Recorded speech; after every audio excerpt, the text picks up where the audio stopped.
Good. Have you gotten a lot of baby time, grandbaby time? Um, I have since I got home. Yay! Yeah, he was just over here earlier. We watched him while my daughter went over to Tampa to pick some stuff up. So, yeah, getting a little bit in Gotta every day. gotta balance the dark with the light, you know? Yep, absolutely. So today's going to be kind of an open forum. I wanted to let me get yeah, we're over here on Rumble. I wanted to ask everyone to keep um Charlie Kirk in your prayers. Um Horrific video um of him being shot, and it kind of goes to the heart of what within the last few days, which was evident from the um, message that I sent out this morning. I just have this feeling that, and I don't do feelings, so this is important, um, that it is going to be over the next, I don't know how long, that there is going to be a frenzy of destabilization activities that is going to truly test America. What is going on, like in Nepal and various other places, France, um, is emblematic of a much bigger kind of wild animal dying. And that's kind of what I see what's happening. The constant um, repeating of talking points and people posting about um, black on white crime, that has been true for a very long time. I just feel like that right now it's not organic. And I would just ask everyone to keep that in mind as we move forward. Um,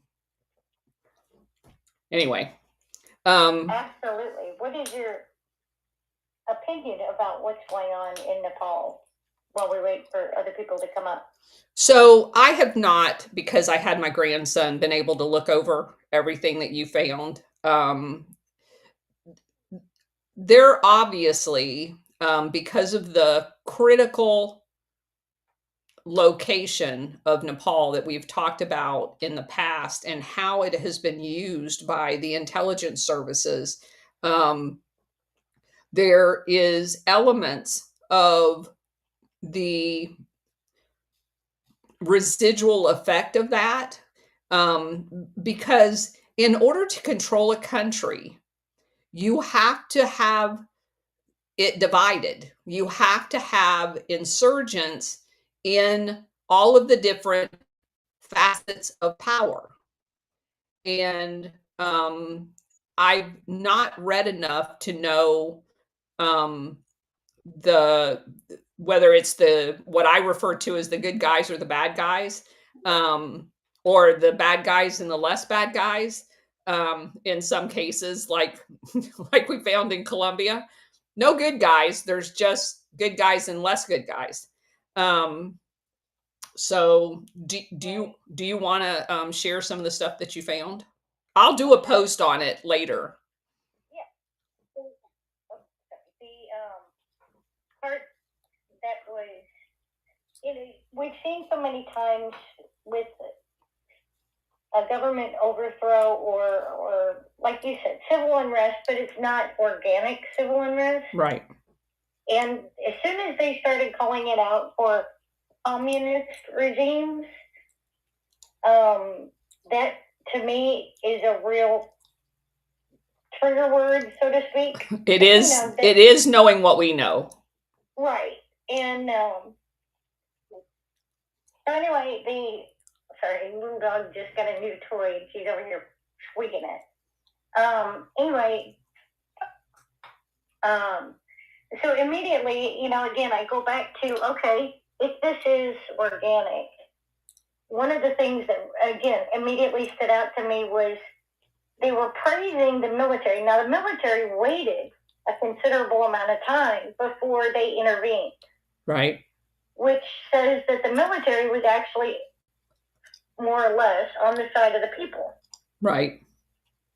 Because they allowed them to do whatever they wanted to do. And then afterwards they said, okay, well, that's enough. We don't want to implode our whole country. And the people were celebrating and actually carrying some of the military guys around on their shoulders. But again, I go back to Vietnam and all these other things where, like, no. So based on, and it's ironic because tonight you have your Alpha show, and one of the things that we covered when I was down at your mobile headquarters was the ICITAP. Yes. And for those of you who aren't familiar, the ICITAP was the Office of Public Safety, essentially getting renamed and moved around to still go in and train mercenaries, specifically under the guise of police. Right. And so I immediately said, okay, in recent years, has the ICITAP been down there? And well, look at that. Yes, they have. In fact, they've been extremely active in Nepal. And the next post that came along was the military and the people parading the police departments, or the actual police officers, as the police surrendered to the people. And what was very telling was that the police uniforms had police on it in English. Right. And last I checked, I don't believe that's the primary language in Nepal. Is English. However, it is in ICITAP. Yeah. Little subtle stuff that you can see now. Yeah. Right. And that's, again, that gladio glasses and putting everything in context. And that the people were out trying to clean up the mess from yesterday. And best I could tell, these were just people. These were not organized volunteers or anything like that. They were just, okay, it's like everybody. They got rid of their government and now they're going to clean it up. Right. And again, it goes back to how much, that was an extremely violent uprising. And that doesn't happen over social media because somebody took away their TikTok. That comes out of necessity, whether it's they were starving the people, or one of the other things that I found was an article, and actually multiple articles from a couple of years ago, that showed that 6 children every day go missing from Nepal. And that it is a major hub for human trafficking. And of course, there are several NGOs under the funding of USAID that had been there. Human trafficking. Yeah. Are over there and have been for years. Yeah. Decades. Yeah. Yeah. So again, you look at this and it's like, this has all the hallmarks of the people regaining control. But the only way this could have even happened is had the USAID funding been shut off. Because something has weakened that infrastructure. Yes, in order to allow the people to take it. Prior to this, they would have wiped out all the people that tried to uprise and tried to take back control of the government. Right. In this particular case, it didn't happen, which to me, again, shows you how effective just getting our fingers out of everybody else's business. But again, there were people that died yesterday, and this was a very brutal uprising this is going to have a lot of bumps along the road. Yeah, I agree. But it is encouraging to see how quickly the people, because again, once they started taking back control of their own government, the first thing they wanted to do is clean it back up. Yeah. And get the guns off the street and there wasn't, whereas in the past when it was a orchestrated coup, the violence would have continued for weeks. Yeah, because they use that as an opportunity to get rid of opposition forces. Right. Yeah. Right. And again, which to me says, Hallmark-wise, I think this is really encouraging. Yeah. Illini, go ahead. Hey, Colonel. Obviously, there's a lot of news that's been crossing over the past couple of days. There's a lot of news that's crossing right now. Some people have probably heard at this point about the situation with Charlie Kirk. For those who haven't, he was at a college in Utah where he was doing his, public speaking tour, where he was shot at about 200 yards by a long-range rifle. And, people analyzing the video right now are saying that some people are saying there's no way he could have survived that. There's other people who are saying that he's in the hospital in critical condition. Obviously, there's conflicting reports on what's going on right now, and it's, important to pray for Charlie. But you can see that there's a number of different things that have been happening over the past 48 hours that that are pretty significant news. So first off, everyone keep Charlie Kirk in your prayers. Second off, I think they've apprehended someone who may have been the shooter. Obviously, there are allegations at this point. There's, I guess, given the climate in, France, in Nepal, and given everything that we know about the Operation Gladio situation, which is that, since, at least, this goes way back, but at least since 1948, there have been a series of, assassinations, false flag terror attacks in Italy connected with the Sicilian mafia that the CIA was involved with. Right. And how these coups and sometimes these assassinations, false flag terror plots, and organized crime, sometimes they interact. Where I worry is that the model that the power elite uses to understand the social cycle right now is the fourth turning, which they all believe that we're in. It's a cycle of every 80 years, there's another revolution or a world war.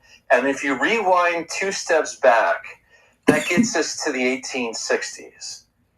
And my concern is that how this all got started in 1859 was John Brown's raid on Harper's Ferry. Right. Brown, does this raid. He fought slavery in Kansas, and then he goes off to Virginia, and he fights it there, and he runs the raid. And he had a worthy cause, but what I'm worried about is that the power elite may try to use that example from history, because what John Brown did at his sentencing was he probably gave the second biggest speech of the Civil War after the Gettysburg Address. And he gives this basically Nathan Hale-like address. He's been convicted of treason. He's been convicted of insurrection and rebellion. They're going to sentence him to death.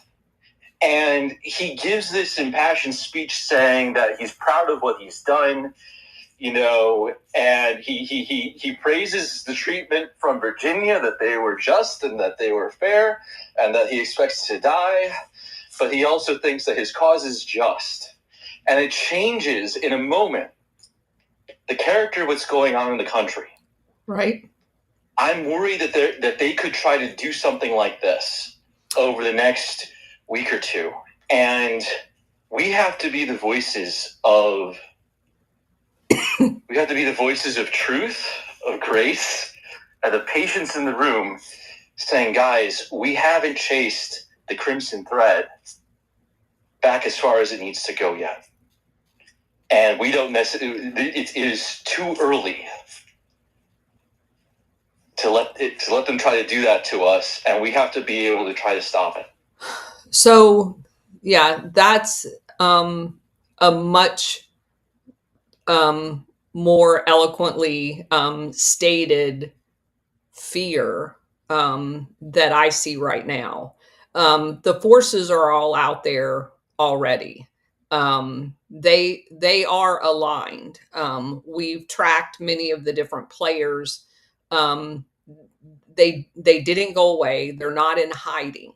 They are going to use all of their typical tools. For example, there's already like, for example, Congressman Randy Fine just posted that he had already been contacted by media asking, or it looks like an attorney general, Gen Karski, saying, hey, I wonder if Charlie Kirk's shooting makes you change your opinion on campus carry.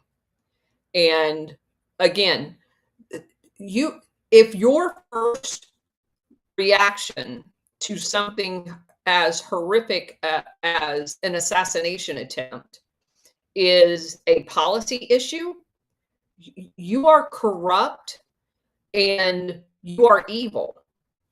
And it's just like MSNBC, I noticed before we started, had already, their headline was that it could have been a Charlie Kirk fan shooting in celebration with a high-powered rifle. So again, because now you can see what they're doing, they're fomenting fear, they're fomenting division, and they will use every opportunity, even ones they don't. And that's kind of what we need to pay attention to. So one of the lessons that we've learned is they don't have to actually plan a particular act. They have to create rhetoric and divisiveness. And one of the very first books we ever did in this format was, and I don't remember the author's exact words, but there are random acts of terrorism that you can take advantage of, and then there's planned acts of terrorism. He had two labels that he used. The random acts of terrorism aren't actually random in the way you and I would think about it. They're not planned by the CIA as a false flag, that they've already got this step, like 9/11. That was planned. It took a lot of planning to carry off, and they already had the Patriot Act on the shelf ready to go. And then the crackdown, then the creating of the terrorism fusion cell, and then the tracking of us. All of those things were the follow-on to 9/11. They were all well planned out. They just needed the event to kick it off. So those are not random acts of terrorism, but they also have a general propaganda arm that seeds and foments anger and division, that they are betting on random people stepping up to commit those acts. Then they already have planned when they occur, a talking point or series of talking points to capitalize on those random acts of violence. And the best example of that is what happened in North Carolina.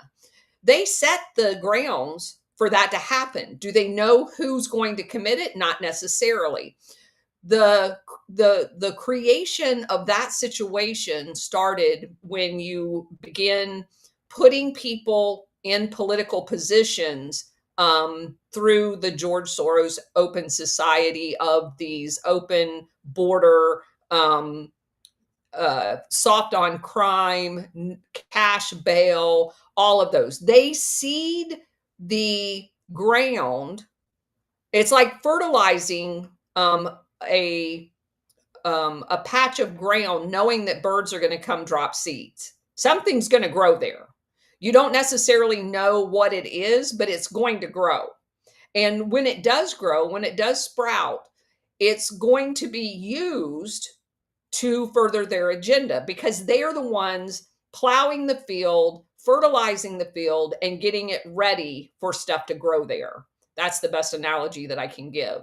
So both of those things are used collectively when you're destabilizing a country. And I believe that's what we're seeing play out right now. They know that if Trump stays in office the entire 4 years, their agenda will be so far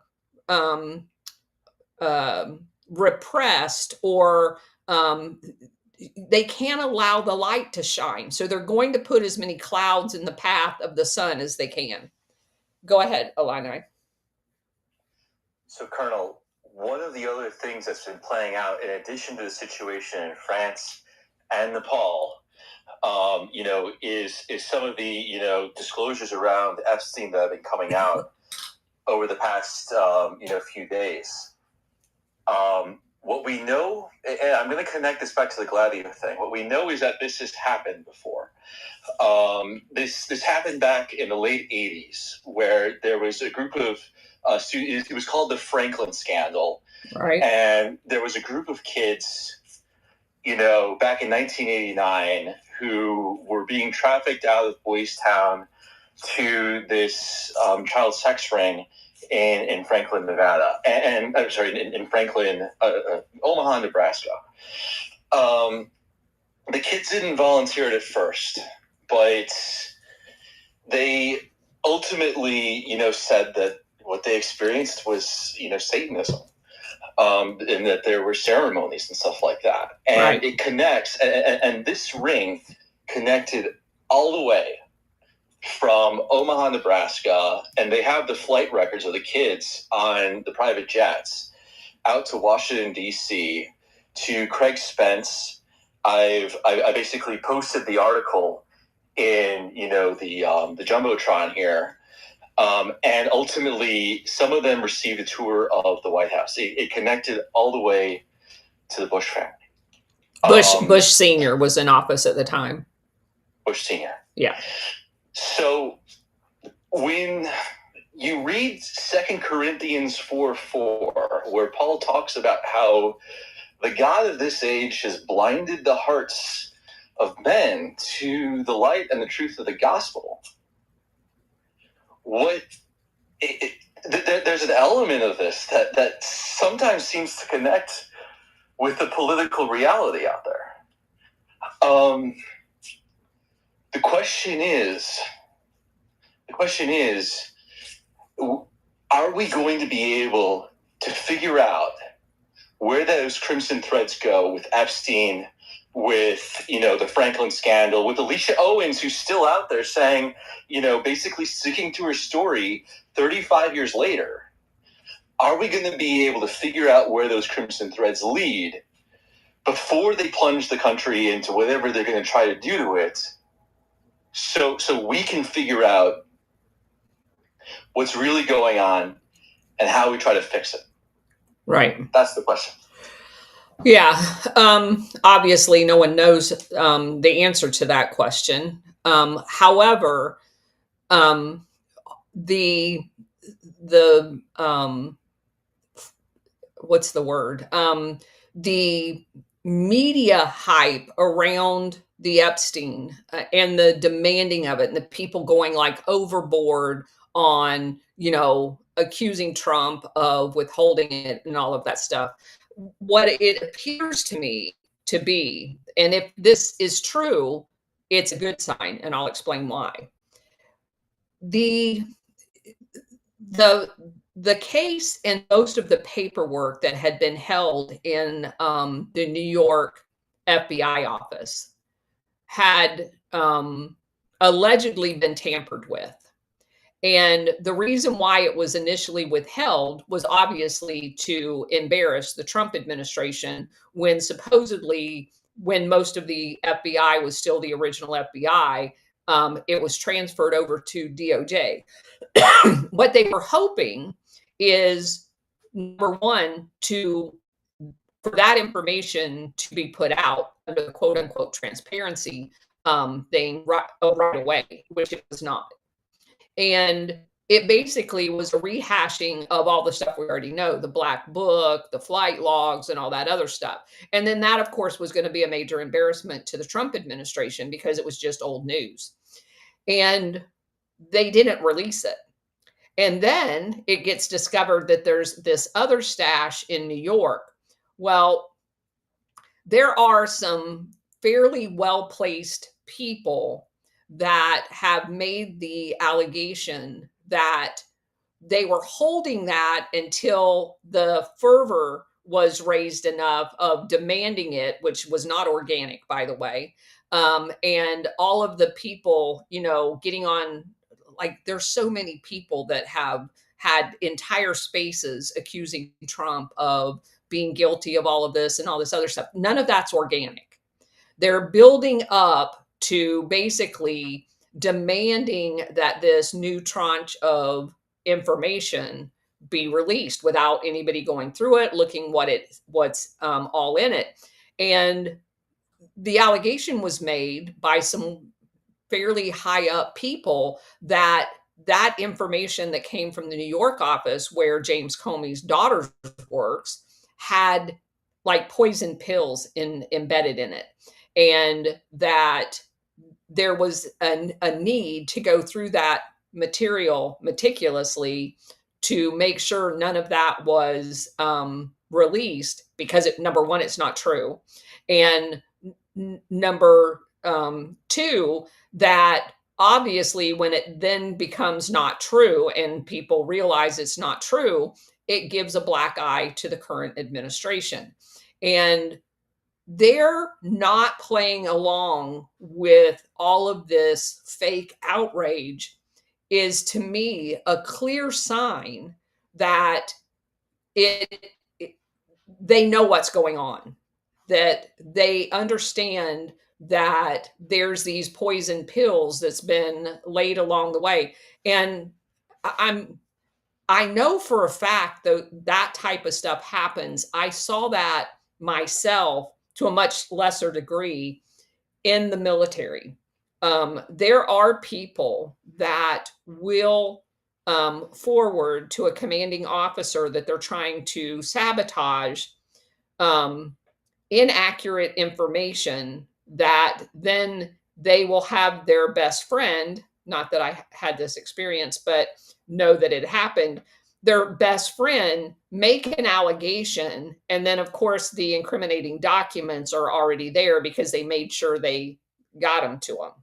And so this is not something that's all that rare. And the fact that they're being careful enough to not make those missteps, to me, is a good sign. It's incredibly frustrating to people who want the information in a timely manner, but at the same time, it shows to me a thoughtful process of going through that to ensure that what is presented to people can be proven. Because again, if the implications are,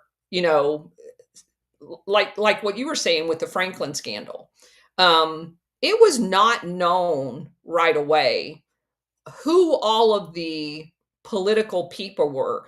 And you can imagine having something that bad come out and then only to go, oh yeah, well, we ruined your life, but that really wasn't even true. And we know that they do that. As a matter of fact, we'll get to it later, but I do want to go over the notes that I took on that Zoom call last night. I did not know until much later in the Zoom call that Kurt Weldon, the former congressman that the CIA set up and made sure that using his daughter, that he was not made Speaker of the House and that he didn't win his election. They basically sabotaged him because he was one of the first people calling out 9/11. He was actually on that Zoom call last night. And so we know how they play these games. They don't care whether the accusations are true or false. They're out to get people, and they will use opportunities like the release of an Epstein file if they can insert information into it to sabotage people that they want to. So I I have a very optimistic viewpoint when it comes to we're not waiting. Trump has 3.5 years. We're not waiting till, 30 years from now to be able to figure out what all went on. Um, there's going to be, and I believe it was planned from the day he got in office, there is a systematic exposure going on. And as you say, there's multiple things going on at the same time. The most recent within the last 48 hours of Fauci information. They're going to spend the next 4 days starting tomorrow in Washington, D.C., exposing 9/11. There's going to be all kinds of meetings and hearings and redacteds covering it. They're actually in Washington, D.C. to do that. So there's a lot going on.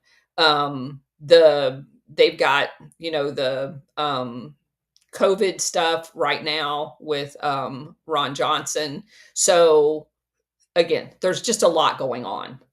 And I think every day that goes by, we get more and more information. Um, luckily, and I say this like every day, we have buckets to put the information in. Most people don't.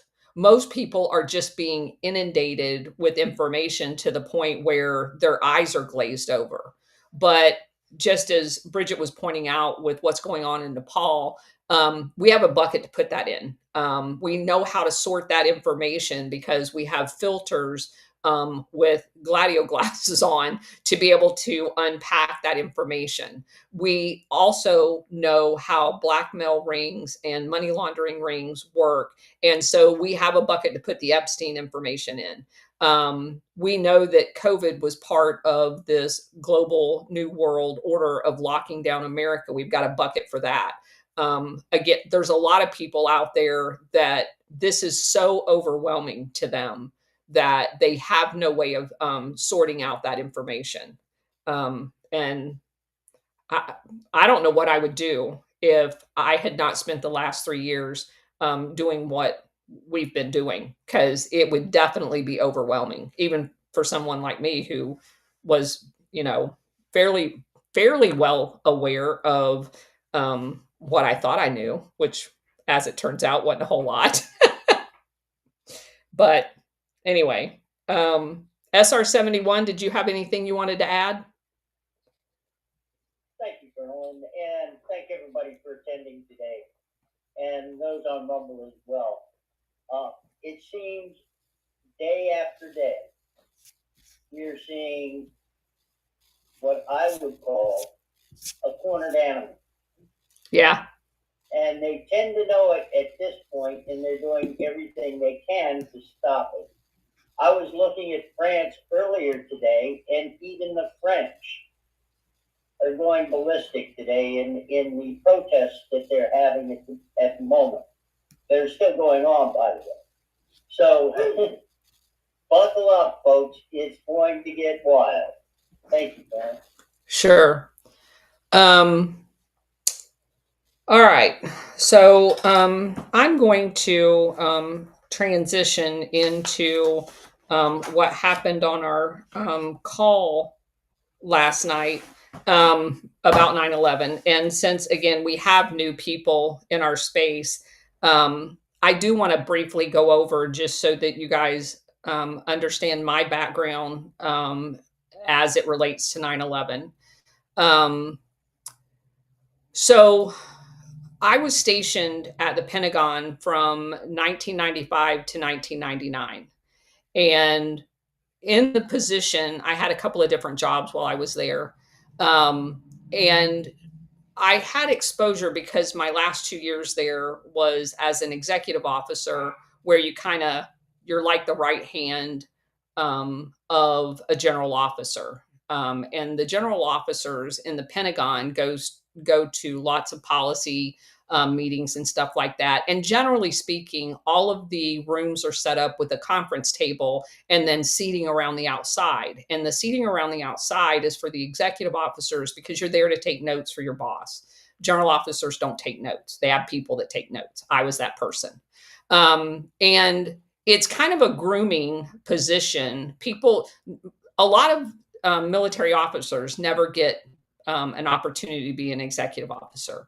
And it's usually reserved for someone who they see some potential in kind of grooming them to be a senior officer in the military, because it exposes you to a world that you would not otherwise see. Wasn't necessarily a pretty world, but you do get to be that fly on the wall that we all talk about wanting to be every once in a while. And I found it very interesting. My personal opinion, and I know people will think this is heresy. I don't care. The way the War Department used to work is that we had a 4-star general in charge of the War Department, and everything about the War Department was military. Did we have civilians in them? Yes, as secretaries and budget analysts and stuff like that. It was a military organization. There was no civilian leadership. My opinion of, and it's strictly my opinion, of having civilian leadership in the Department of Defense is one of the stupidest things that we could have ever done, because the entire top level of civilians are political appointees. They don't give a shit about the military. They give a shit about their political career and where they're going next. And that is often times to the detriment of the military mission, as we can see with the continuous wars since we became the Department of Defense under civilian leadership, because these guys come in from industry. And what do you think they're there for? They're going to support every forever war there is, because their backers are Raytheon, Lockheed, or whatever. And they're just rotated through these jobs. I think it's the stupidest thing we've ever done. Well, maybe in the top 10, because we've done a lot of stupid stuff. So that was kind of my takeaway. I was a major at the time. I kind of just threw my hands up in the air. And I will give you a specific instance to tell you why I think that. So we had this woman that was a die-in-the-wool political animal. And I, of course, was there based on the dates during the Clinton administration. So they were all Democrats. And the woman was there was a state congressman in Miami that they wanted to appoint as the Secretary of the Air Force. His name was Daryl something. I'm not going to remember his last name. When he got commissioned, he went through pilot training, and he was given an F-16 to fly. He was such a sucky pilot that the active duty basically made him leave. So when you take off in an F-16, it is possible, if you're stupid, to scrape the tail of an F-16. He did it twice while he was on active duty. And they made his life miserable. So he gets off active duty and joins a reserve unit. Well, the reserve unit that he joined was down in Miami, the MACOs. They flew F-16s. And as soon as he got there, nobody wanted to fly with him because he couldn't fly. And so they eventually make him a mission support squadron commander, and then he becomes the mission support group commander. And when you're a pilot, you get extra money for being a pilot. And it's a line item on your pay statement. So you don't know you're not getting it. And when they made him a non-flying officer, that pay was supposed to stop after 12 months. And it went on for years. So when he got nominated to be the Secretary of the Air Force, everybody that had ever flew with him, both on active duty and in that reserve unit, was beside themselves. There were 2-star generals, there were 3-star generals, and they were like, absolutely not. Absolutely not. Is he going to be the Secretary of the Air Force? He was horrible. And he was a politician. And so they kind of got a group together of people that were going to go testify in front of Congress at his confirmation hearing. And the ones that were still on duty, either in the reserve or the Air Force, you have to submit your congressional testimony through the Department of Defense to have it censored before you can go up here and as a spokesperson. And of course, they weren't going to let any of them do it. One 2-star general retired just so he could go testify, because then they can't control what you say. And so the civilian that was going to be directly reporting to this guy who was in charge of the personnel area at the Secretary of Defense and in the Secretary of the Air Force had a meeting with my general, because I was in the office of the Air Force Reserve at the time. And so he was called on the carpet to come up there and explain to her why making him the nomination. And we were trying to do it discreetly, give her the talking points so she could go tell Clinton, hey, this is not a good idea. You're creating a fire. You're like literally kicking an anthill. She didn't want to have anything of it. So when he got back, he was telling the 3-star general that basically he didn't have any luck, that they weren't going to listen to him and they were going to embarrass themselves. And so I'm listening to him debrief the 3-star, and I made a phone call down to Homestead and was talking to the people in the support group. And I found out that all of those people knew that he had been getting that pay. And so I just asked them to fax me all of the information. And my general went back to this woman. And not only that, he had lied about how many flying hours he had, because it would have been obvious that he was a sucky pilot because like normally by the time you're a lieutenant colonel, you have like 3,000 hours in the plane. He had like 1,000. And he lied and said he had like 3,000 hours on his official biography that he submitted. And so this woman tries to play off that, and I went with my general this time. She tries to play off like, who cares about flying hours? Well, every pilot in the Air Force cares about flying hours. They can tell you how many hours they have in every single plane they've ever, how many combat of those hours, how many were they like have it on it's like on the inside of their eyelids. You can ask any general officer that flew a plane. They will tell you the exact number of combat hours they flew in that plane, how many overall hours they flew. This is just the way they talk. They all know it. And so the general that I worked for, who I don't want to name, explained that to her. And she's rolling her eyes the entire time. And he goes, okay, well, if that's not going to change your mind, how about if the allegation is going to be that he stole money? And she's like, what are you talking about? And so I had all his pay slips, and General Clem don't want to say his name. He was explaining to her, I had not pulled the paper out yet. He was explaining to her how the whole thing works. And she says, well, it's just a lump of money. How would he know? And so I pull out the pay statements and I'm like plastering them, because it was like 3 years worth at this point. And I'm just putting them out one at a time. And she goes, oh, all right, I get it. He knew. And so they still had the confirmation hearing, and all of those people, that there was a lot of retired people, because they didn't let any bad news out of the Air Force, that showed up at that confirmation hearing, and he did not get confirmed as a result of that. So I just wanted to explain that. That's my takeaway from my time at the Pentagon. There's all kinds of crap that goes on there that people have no idea. So 1999, I leave.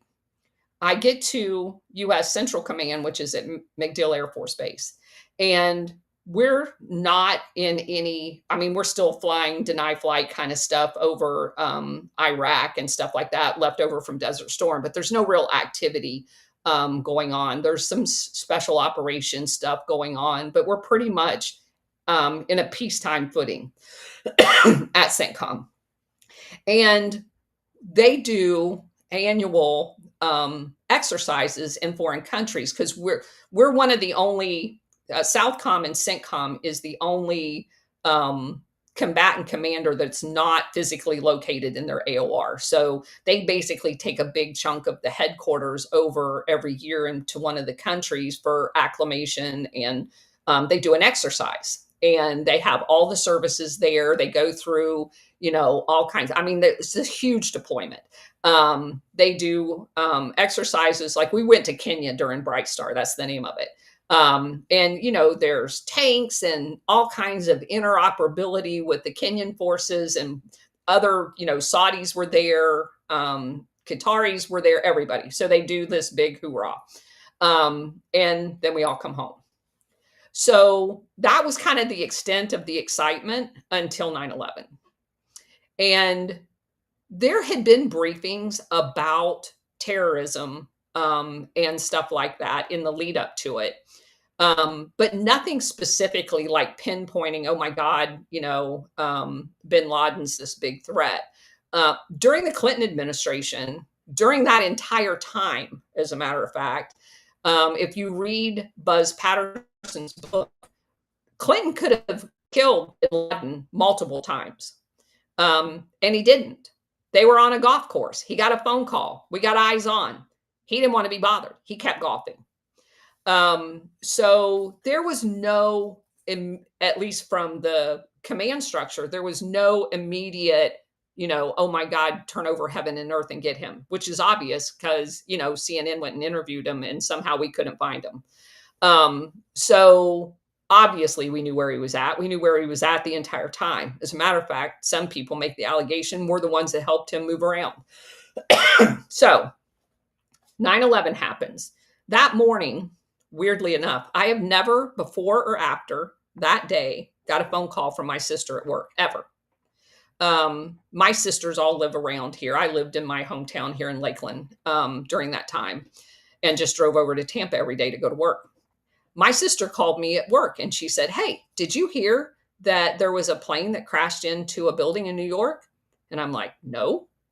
And she said, yeah, there was a plane that crashed in. And I'm like, that's really weird. And so because we were the entire building's a classified location. So we don't have in our offices any communication that's with the outside. You're not allowed to have it.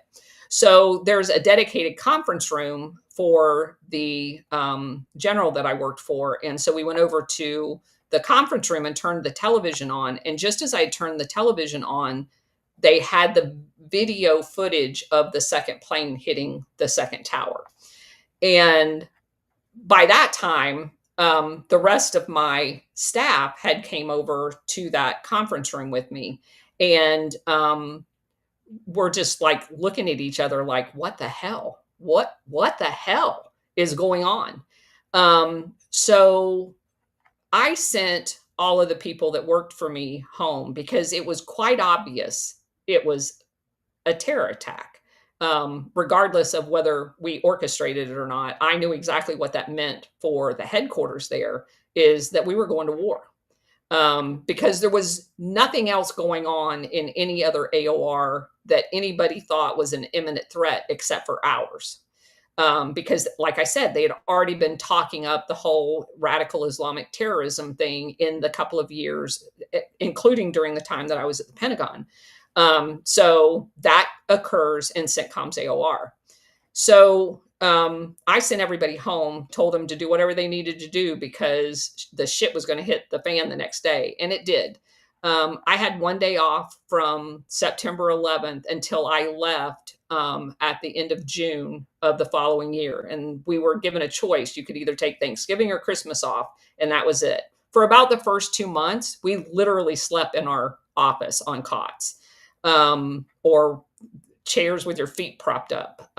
There was so much crap because what happened, instead of taking our headquarters forward so that everybody doesn't have, you can make permanent arrangements for your family and stuff like that.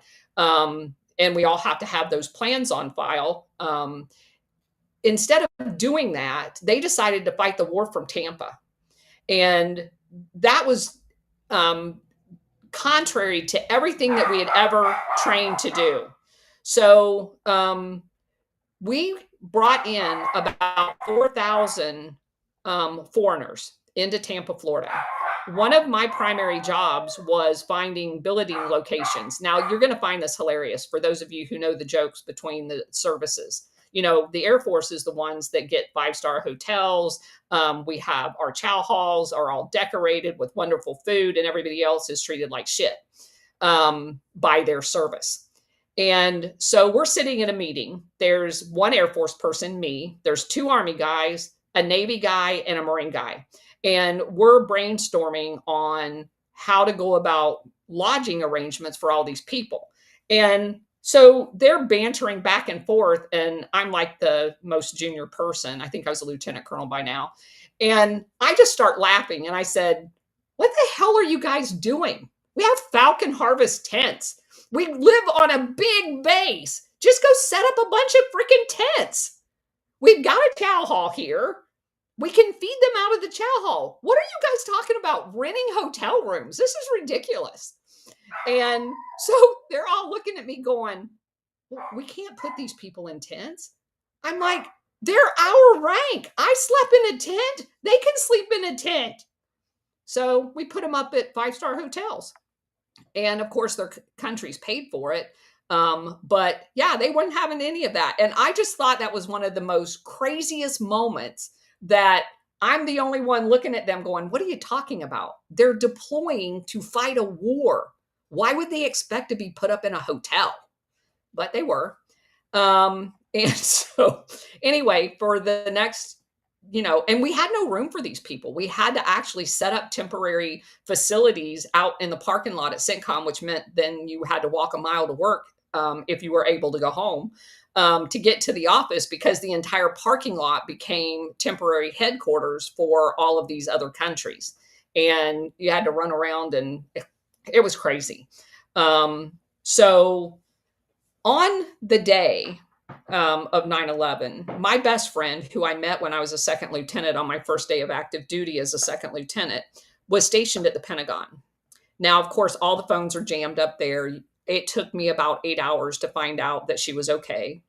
My second best friend was stationed in San Antonio at the time, but she had went up there the night before and had a meeting first thing in the morning at the Pentagon. And whatever hit the building while she was walking into the building on the other side. So, of course, then she had no way of getting home because they shut down all the aircraft. Luckily, she had family in the area. But again, I had no idea about her safety until she was able to get back out of the Pentagon and drive to her sister's house so that I could finally get a hold of her.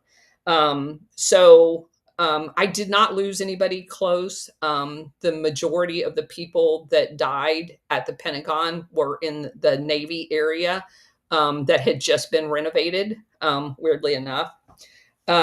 So talking about 9/11 is watching the videos and is very emotional because of what it meant for my life.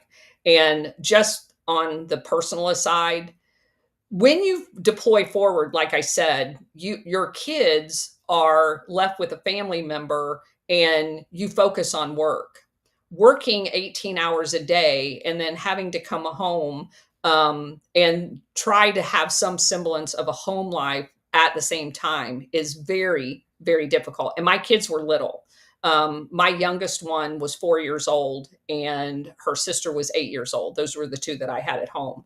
So I had a very good friend who they went to a private school that picked them up. I dropped them off at like 5 o'clock in the morning. She took them to school, picked them up for me. There was an entire support network that I had here that allowed me to facilitate that. So that's about all I'm going to say about that. It was crazy. So the telephone call last night started with a picture, and I will try to get this picture over to Bridget. You guys probably have all seen it. I had not ever seen it. That had to do with, I think this is David Rockefeller, but it is a Rockefeller that has a watch on that has the hands of the watch at 9 and 11. Again, I don't know if you guys have ever seen it, but it is very just in retrospect. I mean, whether it means anything, I don't know. But it was on, let's see, it was on Newsweek, which we know is a CIA outfit. And he is sitting in New York City. And there's a blown up version of it where you can actually see the watch, which I will send to her as well. And that's kind of how they started off the conversation yesterday with that. They also pointed out that, and you guys know I'm not a movie person, so while they're talking, I'm having to look all this shit up. A movie called Medusa's Touch. It was produced in 1978. And if you look at it and look into who created the movie, there's some really weird things about it. It was produced in 1978, where a jet airliner crashes into a big building.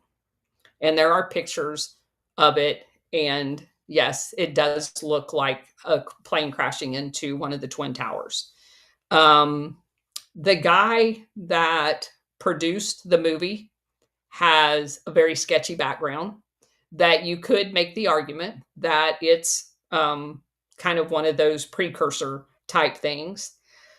They also said that, I don't know if it was part of the X-Files, he kind of ran on, but there was a television show segment. It wasn't the actual series, called The Pilot. And it had remote access aircraft crashing into the World Trade Center, and it was aired March 4th in 2001. And then they talked a little bit about Operation Northwood, which we already know about. They talked about Bill Cooper's radio show warning about 9/11. And they spent a lot of time talking about, which we know this part, about the importance of oil in the area of, they were proposing a pipeline through Afghanistan. Unocal was involved, and some other companies. And it was Turkmenistan, Pakistan, and another company that was from Argentina that was involved in that. And, you know, giving the kind of what we've come to realize, that there's a lot more motivation behind these operations than what we're told, to exploit resources. And of course, when they asked me to speak, and I brought up the whole opium thing, because that was not something that was on their radar. And one of the financiers of this pipeline at the time was Enron, which again, Enron keeps coming up over and over again as one of the exploiters of energy in these operations. This is like the fourth time that I've seen it come up.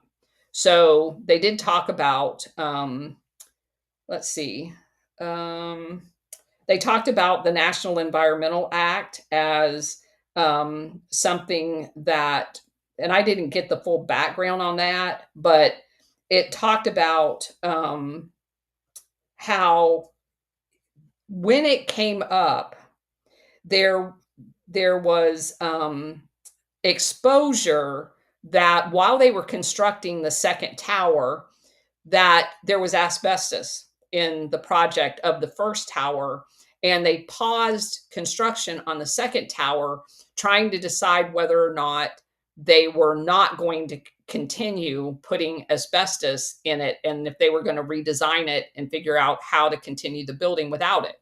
And because according to the National Environmental Act, they weren't allowed to use asbestos.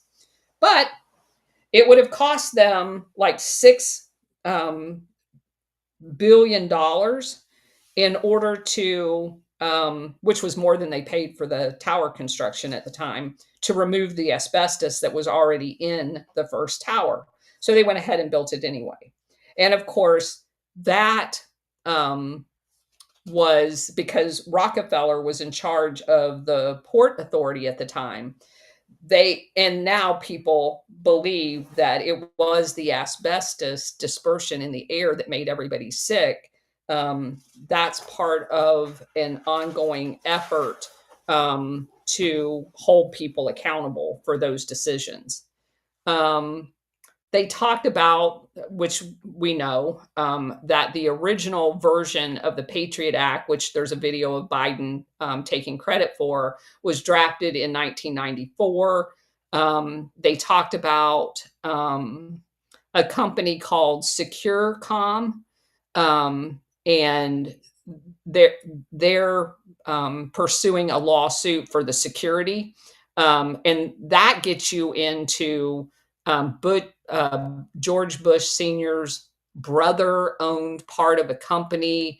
That's a whole rabbit hole too. There was something about the Otis elevator. It was originally given the contract for the elevator system, but then the Port Authority changed it to ACE elevator. There was a whole series of conversations about why that was important. And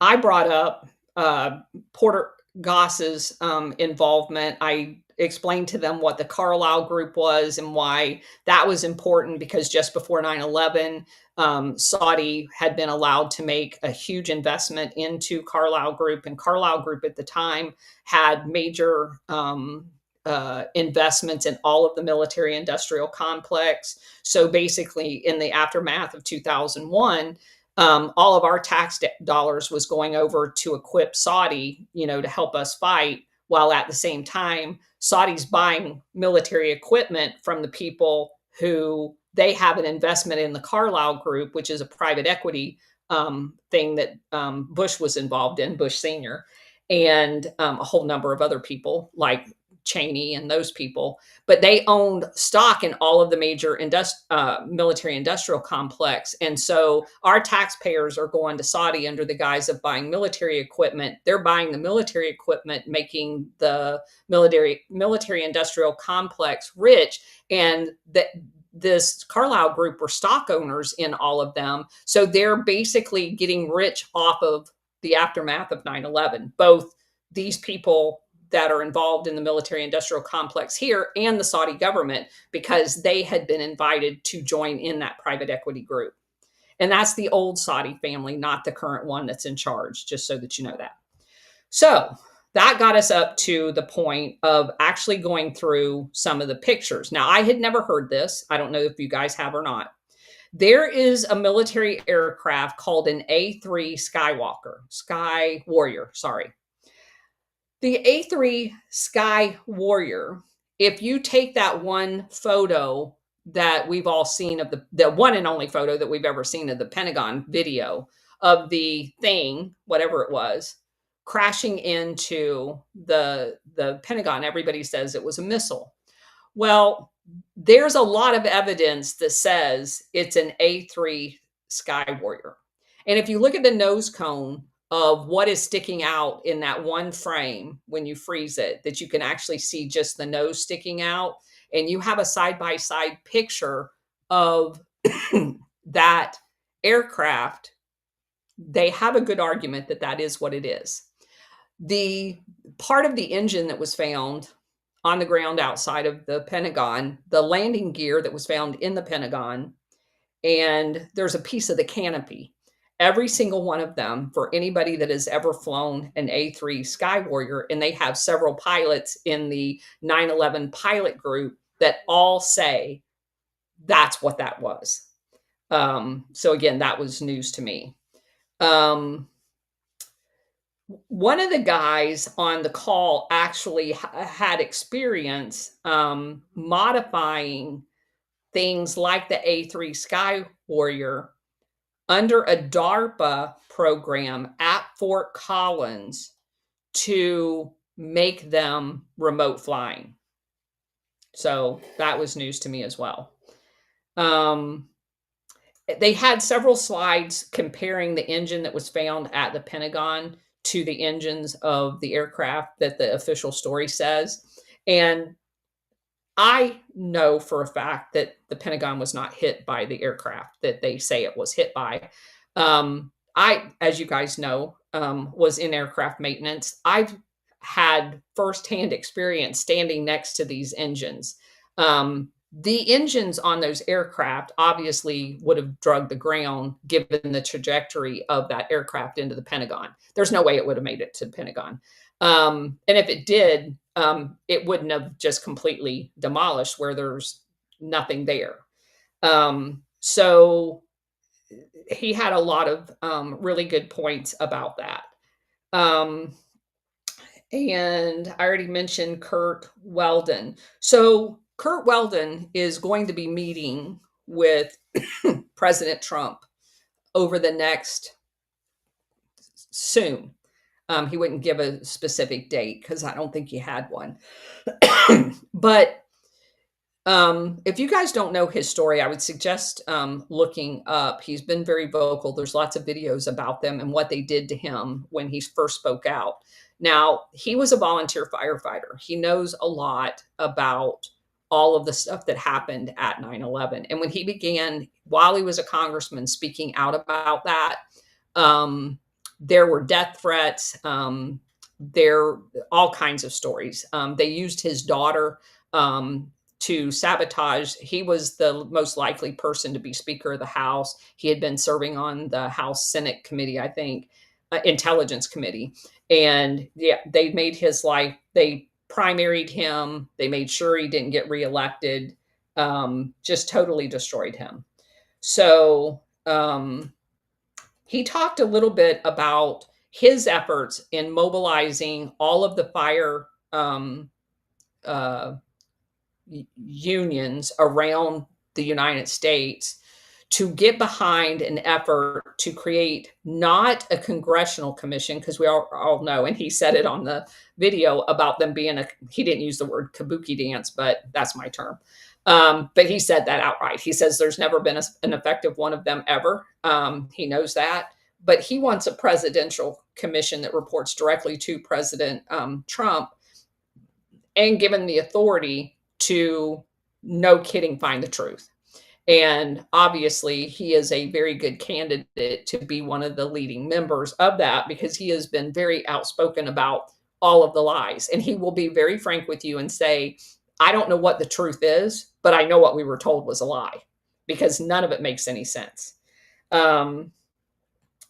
He talked about how in the lead up to there was a lot of talk in Washington, D.C., because he was there, about creating a fusion center, which of course we know they did after that. He talked about Tony Shaffer, and he's been very outspoken as well. He was a member of Able Danger, and when he started speaking out about them not actually having an earnest effort to find bin Laden, Tony Shaffer was basically fired and destroyed as well. So he mentioned an energy company that I mentioned earlier that was involved in the investments in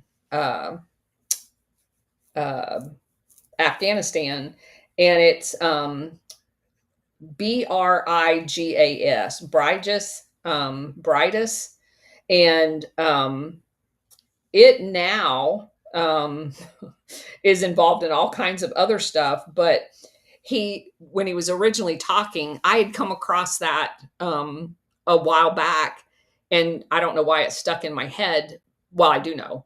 It's because it was created in 1948 in Argentina, which is where we had a huge rat line of Nazis there. And I had always wondered if there was a nefarious connection to that oil company, because it's come up in a couple of books that I've read. I've not gotten anything pinned down on it, like I can actually draw a line to a Nazi, but it was just weird, the timing of it. And when he said it, he said that it was in Uruguay, and I was like, nope, that's in Argentina. I know that part. So anyway, that was kind of the nuts and bolts. He did mention something that was very interesting that he had participated in, and it was called the Gilmore Commission, that nobody most people have never heard of. And I went to look up, I didn't say anything last night, but I went to look up while the rest of the people were talking, because again, at this point, there's not a lot of these that we've not come across. And so you won't be at all surprised to know that the SecDef at the time was William Cohen, which it happened while I was at the Pentagon. And the AG was Janet Reno. The Secretary of Energy was Bill Richardson. The Secretary of Health and Human Services that was involved was Donna Shalala. And the FEMA was James Lee Witt. I didn't do much research on the FEMA guy, but the part that got me is the very first thing, like the second line of the write-up when I looked on Grok about what its purpose was, is that those people that I just named hired Rand to do the work. And I'm like, Rand is the CIA. Why would you hire basically a CIA front to do an honest assessment of anything? He kind of talked favorable of it, but I don't know if he knows what we know about Rand. And the guy that was in charge of it is a guy by the name of David Gobert, Gombert. So, of course, he graduated from Annapolis, and he was in the Nixon, Ford, and Carter administration in the National Security Council. So basically every coup that we did between Nixon, Ford, and Carter, this guy was involved in. He also specialized in NATO. He was a special assistant, meaning like right-hand man of President Bush Sr. He was the deputy director of Obama's DNI. And I'm like, there's nothing good that could come out of any of the stuff that I just told you. So I don't know why you think, because he talked about it kind of favorably, but I don't know why. So that was the end of the conversation. Go ahead, Bridget. Okay, I have two things and then a question from over on Rumble. Unfortunately, it appears that Charlie Kirk has passed away. Oh, that's awful. Initially, it came out from the Utah senator, which Utah is where he was at, Speaker. Mike, I can't remember his last name anyway. Mike Lee. And Donald Trump posted on Truth Social. So I'm going to say that it's pretty confirmed. That's awful. The other thing, and actually this was a tip by Mega Nuke over on Rumble, there was also an active shooter today in Colorado at a high school where two high school students were injured. They are in critical condition, and the shooter is also in critical condition at the hospital.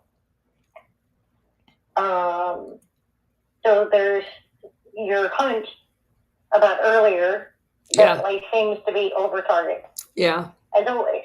But the question was about 9/11, and let me scroll back here. There's all sorts of stuff going on over on the other side. It was by Raz Devica. I'm sure I'm messing that one up. I'm interested on the Colonel's thoughts on the plane that hit the Pentagon. I think we covered that. I don't think it was.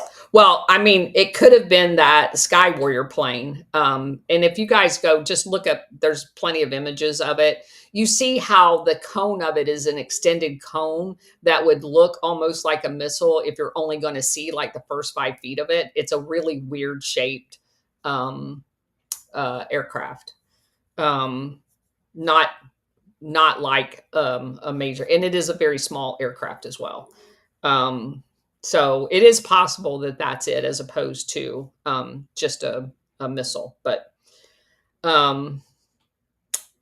it was very odd, though. They said they interviewed, or they saw several interviews about some very, very, very accomplished pilots, and they said that the skill to hit the Pentagon in a regular airplane, the big ones, you could not have done it. Yeah, they'll tell you they couldn't have done the Twin Towers either, which is why every one of them believes it was drone controlled, that it was controlled from the ground. It's the only way it would have happened. Right. And Tucker Carlson's getting ready to start that big series on 9/11 tomorrow. Is it tomorrow? Right. Yeah. So Redacted is interviewing Tucker as part of that whole thing. Redacted is going to be in Washington, D.C. for all of the goings on about 9/11 over the next few days. It'll be really interesting. Yeah. And I'm shocked and amazed at how we're kind of watching Tucker. I don't know if he's waking up and we're watching it, or if he's just bringing us all, or trying to bring some of the people along on waking up. You know? Right. Either one could be true. Yeah, I don't know. Right. I will say this. I didn't want to say it at the beginning of this with not knowing what Charlie Kirk's status is. In the military, in different settings, especially when we were at CENTCOM, in some of the training that you receive, the actual picture of where he was shot at, because it's right next to the bottom of his neck, it is one of the most vulnerable places you could be shot and survive. So whoever was doing that knew exactly what they were doing. SR-71, go ahead. Thank you, Colonel. In this Zoom call, and you were talking about flying these planes remote. I have no doubt that it can be accomplished. Was there any discussion as to training for that, and who might have done it? So understand that this is one of those things about technology. Remember, in Operation Northwood, they actually, in 1962, one of the scenarios was using drone-controlled aircraft to fly into a building or crash it or whatever, and then blame someone else for it. That was written in 1962. So there was classified technology much earlier at around remote controlled aircraft. And if you remember recently, when the Black Hawk helicopter raised up and crashed what looked very purposely into the passenger airline, there was a lot of conversation about that being remotely controlled as well. because of all of the aircraft was being modified for that capability to exist on those aircraft. Now, whether that one had been modified, we don't know. So that technology has been around covertly for a very long time. And what's very interesting is when the guy was talking, you guys remember that we just went over, they had a pilot. So this was a fairly well attended by high up people. I had no idea who was all on this call. The female attorney that leads the national attorney for 9/11 Truth was on there.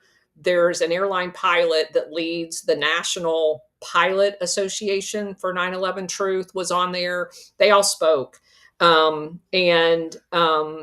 The pilot was talking about how that whole system works. And I don't want to put words in his mouth, but what my takeaway was that there's a process, and it's been used before, where you can fly a drone controlled aircraft with nobody on it to cross the path of an existing flight. And that existing flight goes dark. And what the air traffic controller continues to then track is the drone aircraft, which looks like, either because it's flying within close proximity to the passenger airline, then the drone aircraft is continued to be tracked as if it's the original airline. And this other aircraft that would, in this case, have the people on it, diverts from that path, not tracked, and goes somewhere else. And of course, then, everybody's question is, well, where'd the people go? Because you have to have an answer for where the people goes. And unfortunately, the most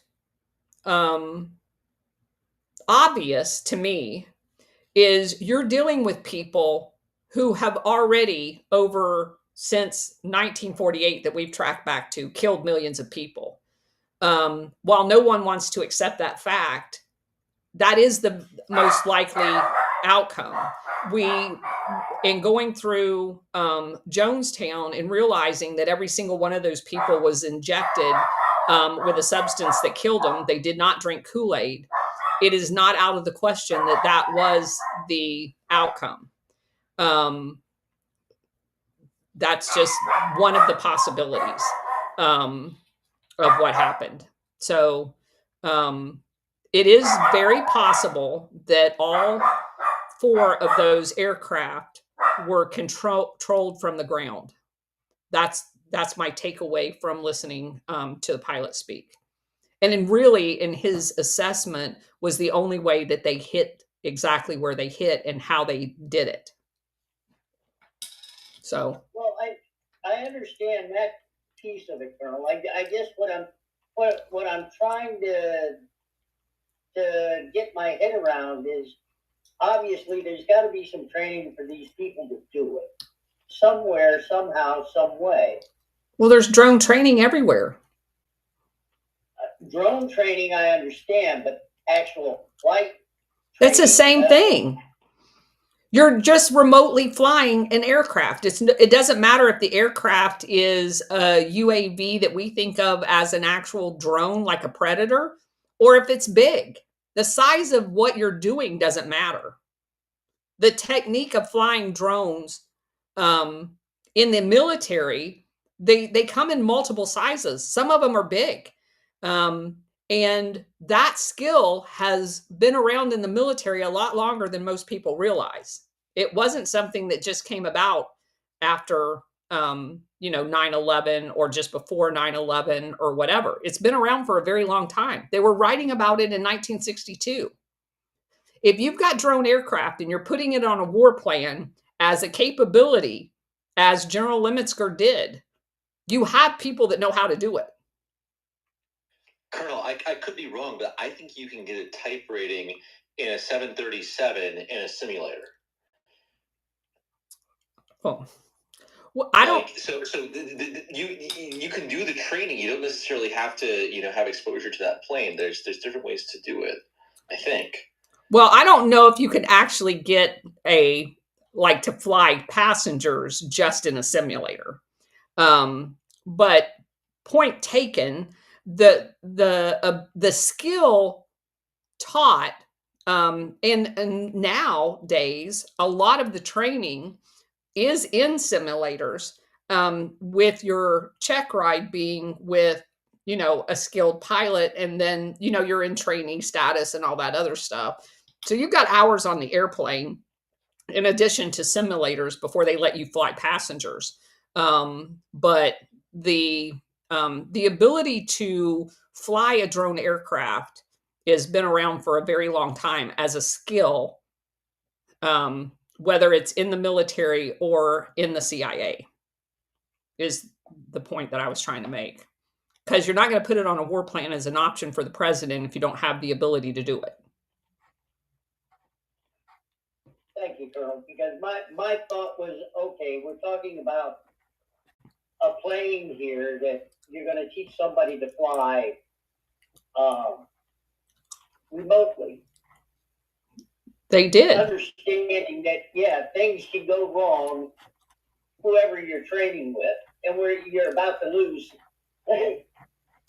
planes somewhere along the line, which may explain some of the lost planes that turn around that we never find. I'll just put it that way. That's true. That's true, because there have been planes that were assumed crash that we never found. Whether those... Most notably the one over in Diego Garcia. That's one. And, yeah. There was the one in Alaska, too, that had the senator. Did we ever find that aircraft? Oh, good point. I don't think so. So, lots of weird plane crashes. Very.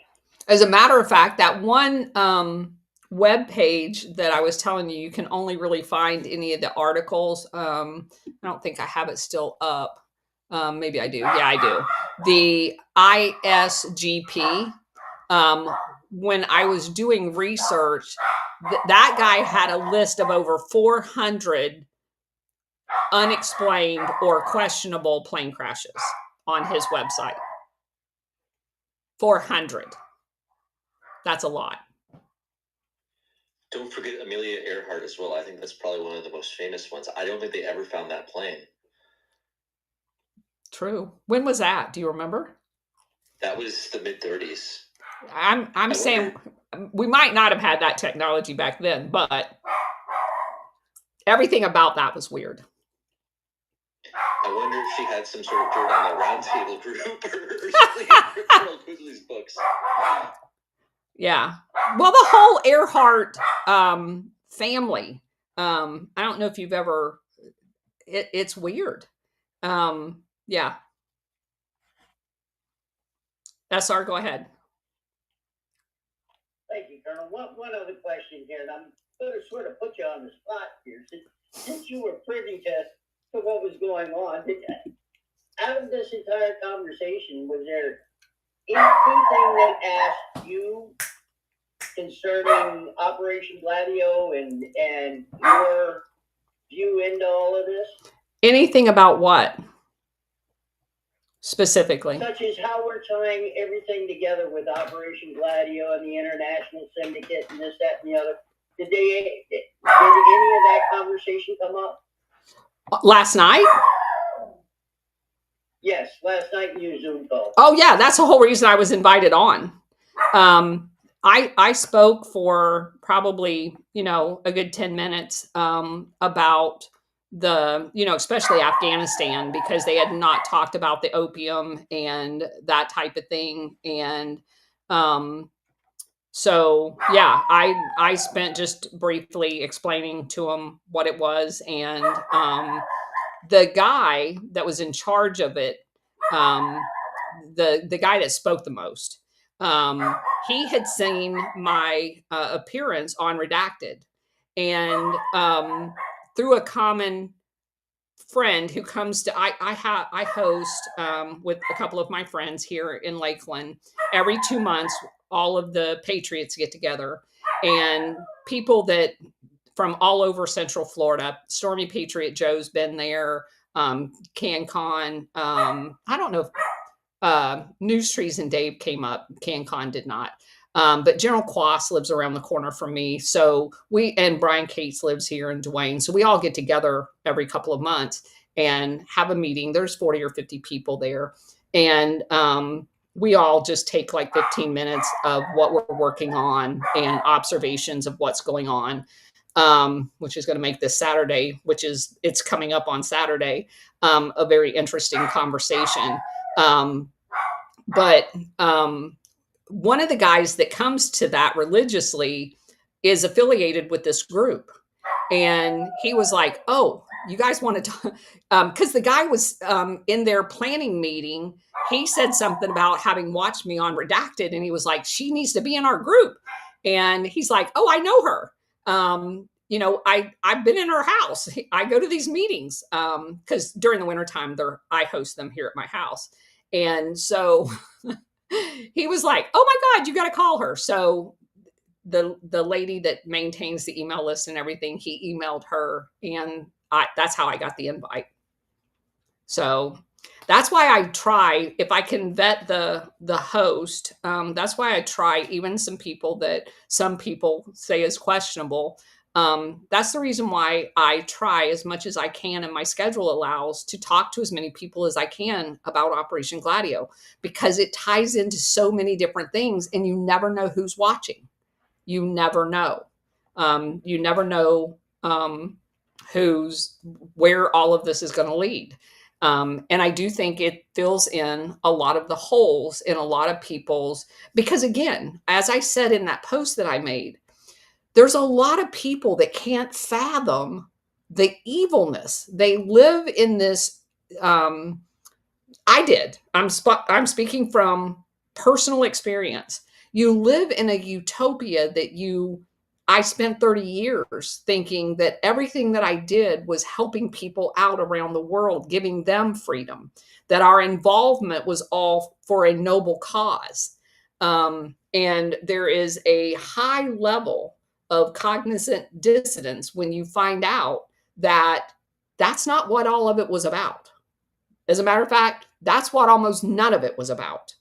And I think Operation Gladio exposes the evilness by doing it historically, just like with us.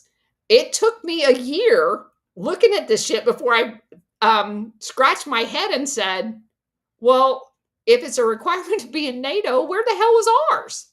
You know what I mean? So if you can go back in time and explain how this evil empire actually works, people are going to get to the point where they ask that same question.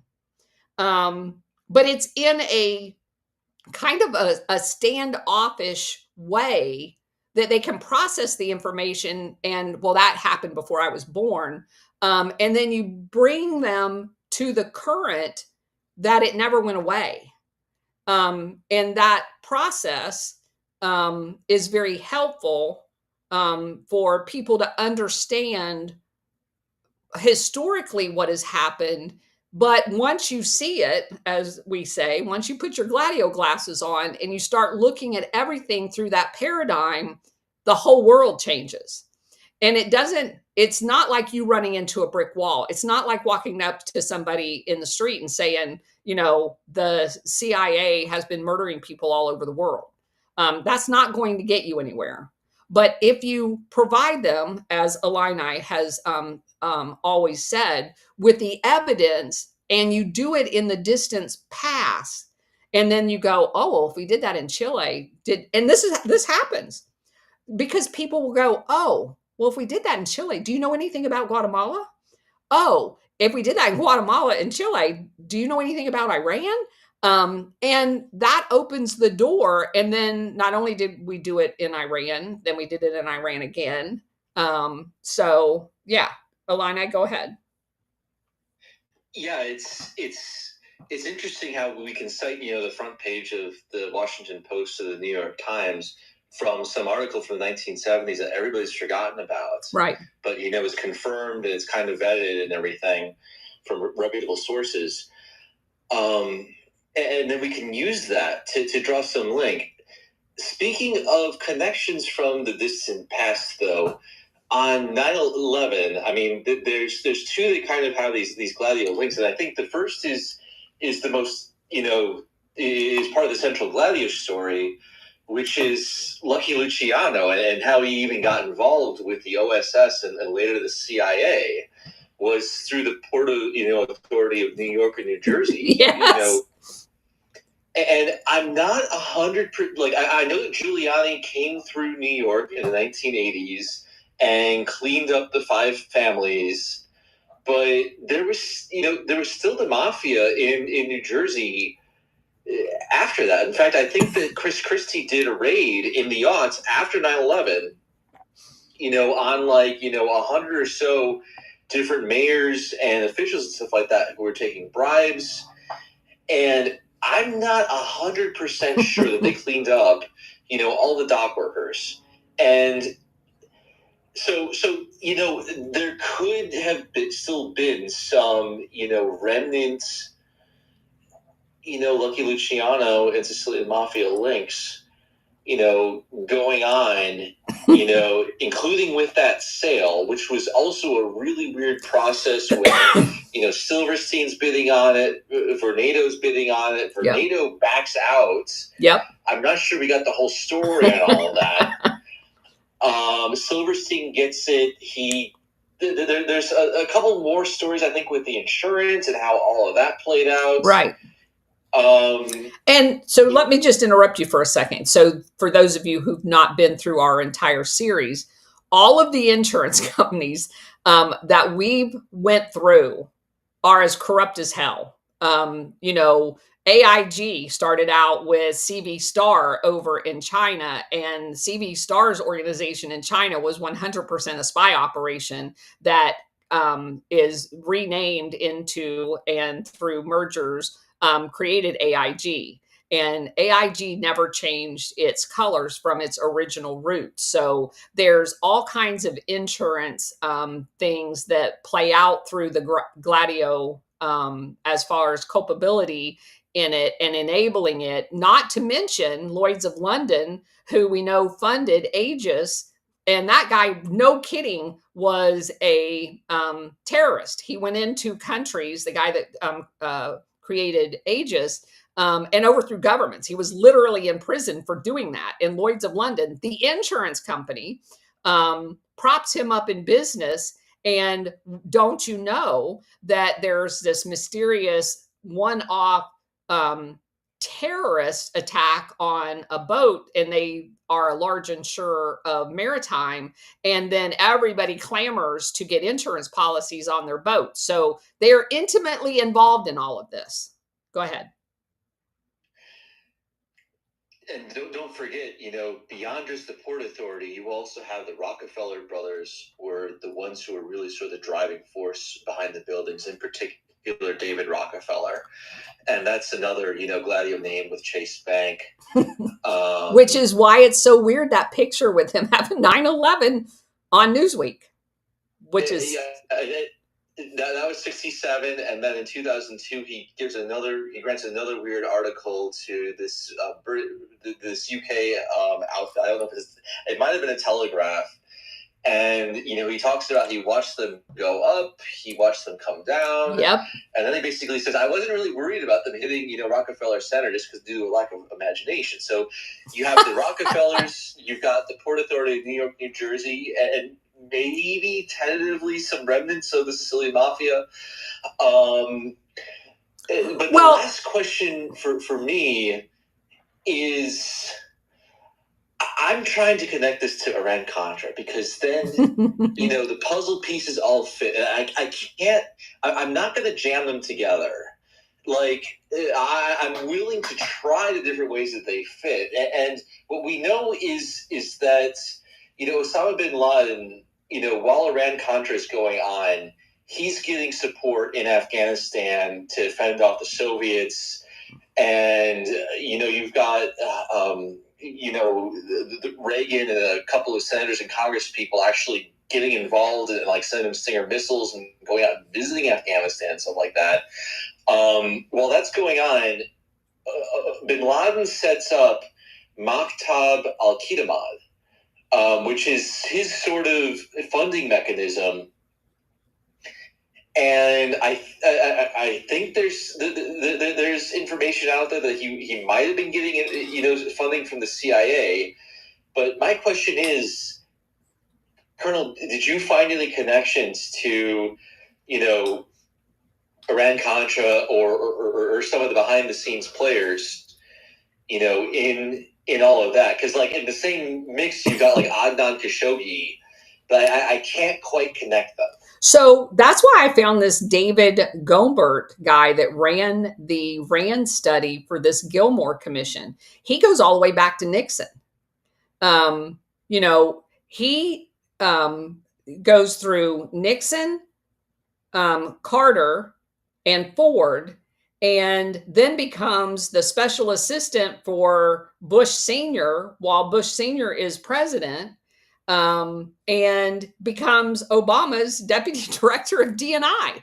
So he's literally one of the swamp people that covers a large span of time. So I think you're right. I think there's probably buried in there somewhere some of these same players that hover beneath the spotlight that span that entire time frame. In very critical positions, because he spent 90 to 93 in the National Security Council, which is who runs the covert operations through that committee of 30, the whatever, they name it different. Every presidency has a different name for their little covert group that meets and approves all of the findings for the president to sign of assassinations and stuff like that. So that's why I found him fascinating. And he was an Annapolis grad. Then he went to get his master's degree at Princeton at the Woodrow Wilson Public and International Affairs School. So he was in and out of the National Security Council multiple times under multiple presidents. So that's the kind of continuity you need for things like this. So I don't know. Thanks, Colonel. Sure. Bridget, go ahead. Okay, I've got a question from, I'm going to try and say it again, Razvidika. She wanted to know, question for Colonel. Are classified awards given in the Air Force ever downgraded? So we could read the awards given for Air Force reaction to 9/11. Generally not. If so, for those of you who don't know, just like in the CIA, they do awards there as well, but most people and their families never know that they get an award because it's generally a classified thing. They don't necessarily get to take it home or anything like that. There's no display of it. So and I know this because I recorded, I was what is called a recorder on promotion boards. That's basically just one of the people that facilitates the colonels. When I was a lieutenant colonel and a major, I did this several times on promotion boards. So the people who work like at the Office of Special Investigations, OSI, most of the things that they do, because they assume identities and rank, and for lack of a better word, infiltrate a unit that's suspected of someone in there doing bad things. So when they do that, their reports are basically masked. We have what's called green door programs. Those are all classified. Any of the awards, some of them can be redacted because they're not all classified information. And in that case, you can actually, in their promotion records, see it, but it has redactions in it. Sometimes the entire evaluation is basically just blacked out because everything that they did during that reporting period was classified. And the assumption at promotion boards is that, generally speaking, especially up to lieutenant colonel, by the time you are past lieutenant colonel, you're not necessarily, although there are some colonels and general officers doing that, but there's enough other stuff that you can put on the reports at those levels that are not specifically, because you're managing people and those kinds of things you can put on it. You just say that you were in charge of a classified program. You had, 250 people as direct reports, blah, blah, blah. They did this, that, and the other. There's enough fluff that you can put in a report that you don't have to redact the entire thing.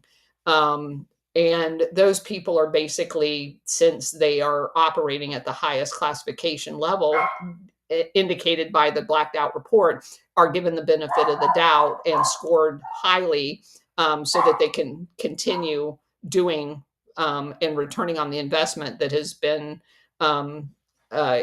granted to them in the roles that they play. So to my knowledge, there are time periods for declassification. Now, they can always ask that the information after a certain period of time be unredacted, but they don't have the authority to do that on their own.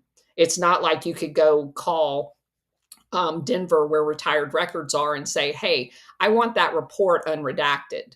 The actual redacted report was redacted at a source, and that source would have to declassify it in order for it to be shown to the public. I hope that helps. So with that, it's Wednesday, so I will be on the Alpha Warrior show tonight. And also, we moved our noon show with War Hamster to Friday at noon.